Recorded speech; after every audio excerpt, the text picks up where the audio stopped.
If you've checked the App Store recently, you might have noticed that DbDMobile is no longer listed anywhere. We all remember the game's launch, so we know it existed. So, what happened to it? Well, the game's removal is no accident and is part of the devs' plan to take the game to the next level. That's why DbDMobile have sponsored this video to tell you about the huge plans in store to bring mobile gaming into a new era of horror. If you've been in the gaming space for a long time now, you may have heard the phrase health update before, albeit quite rarely. A health update is where game developers take a period of time to focus solely on making the experience more fun, balanced, and bug-free, instead of the usual cycle of releasing new DLCs and new characters. It's typically quite rare to ever see health updates because opting not to sell new DLC of course means the devs earn less money for that period. But whenever a game's community does get one, it is always appreciated as it simply leads to a better experience for players.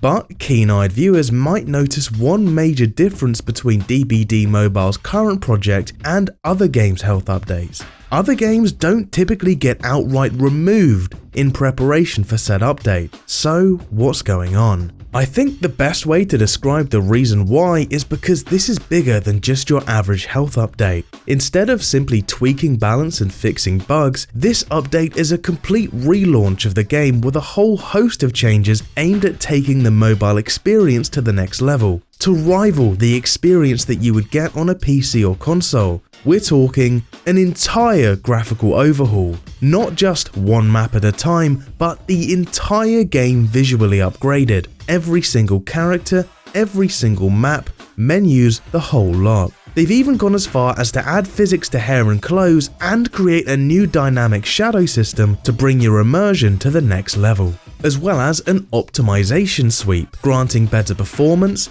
higher frame rates, and allowing people with weaker, outdated devices to keep up in the action. And an improved control system, alongside granting players the ability of customizing their own controls to create a layout that suits them best. And joining the fray on mobile for the first time, the Rift. A system that allows players to earn new cosmetics in-game through natural gameplay for free, with the optional paid track granting even more rewards. But things don't just stop there. The devs have also been hard at work creating new social features to both bring the community together with the new squad system, as well as firing up the community's competitive spirit with the new leaderboard system. The squad system allows players to create a crew of up to 7 members, where they gain the ability to easily match up with other squad members, complete daily tasks together as a squad, and any players queued with squad members will gain an extra 10% blood points bonus at the end of every match. The new pre-game lobby, private messaging system, and world messaging system allows players to socialize better than ever, and the new profile system allows players to express themselves in a completely new way.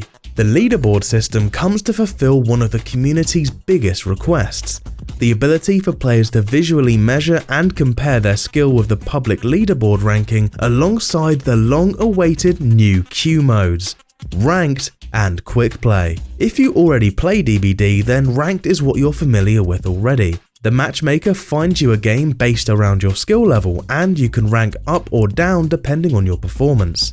Quick Play mode, on the other hand, will have no effect on your rank.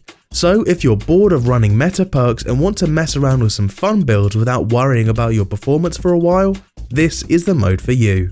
Blood point gain is the same for both ranked and quick play, so there's no fear of missing out. If you're a pre-existing DbDMobile player, you might have one glaring question, which is, will my hard-earned perks, items, and overall progression be lost? And thankfully, there is nothing to worry about. All characters, outfits, offerings, add-ons, items, etc. will be transferred to the new version or compensated accordingly. To celebrate the relaunch, there is a global event on right now allowing players to earn rewards in-game and even get a chance to win a real-life statue of the Wraith, the Trapper, or the Spirit if enough sign-ups are achieved.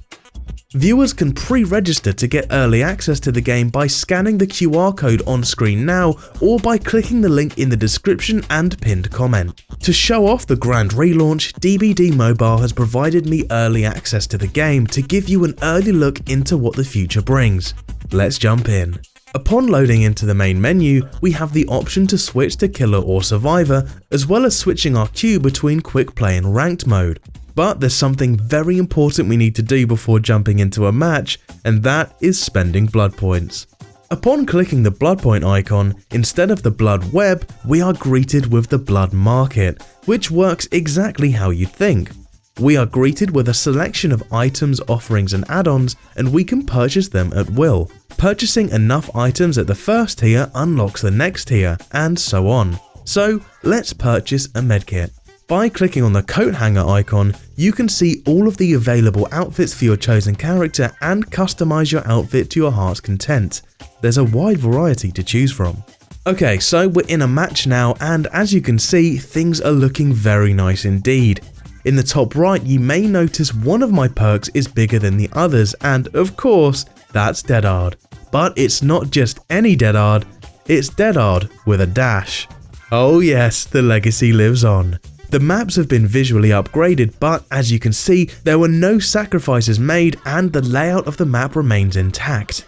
Okay, the killer's getting near now, and keen-eyed viewers might notice the heart inside of my character. That heart gets more intense as the killer gets closer to you in order to provide more accessibility for those who might need it. Okay, so as we're looping here, you can see that we've got our pallets in the same space as always, and I'm looping just like you would any other day. Since I've got that drop and he's breaking it, I'm actually going to go to the next loop here. He is a clown, so he does have that gas, but I haven't actually seen him throw a bottle yet. We're going to go for the window loop there instead of dropping the pallet straight away. As he goes for the vault, I'm heading off to a stronger loop. Once again, he is clown, he can actually deal with the loop using his gas if he wants to. It looks like he's going for a reload. No, it's just a throw. Goes for the counter rotation. Oh, alright then. Okay, killer's gone, let's head over to a gen. So upon working on a gen, we can see that skill checks are now on a line instead of a circle. This is to make it more visible on a small screen, and I genuinely like this way better. As always, you have to repair 5 generators to escape, and if we head back into a chase now, you can see that the movement system is still intact and it behaves exactly as you would expect it to, with your movement being independent from your camera, so you can look behind you in chase, mind game, and even 360. Well, once you're used to the controls. That's the 5th and final gen, so to the gates we go. And that's a clean escape with no downs. Once again, you can scan the QR code on screen now or click the link in the description and pinned comment to sign up for free now.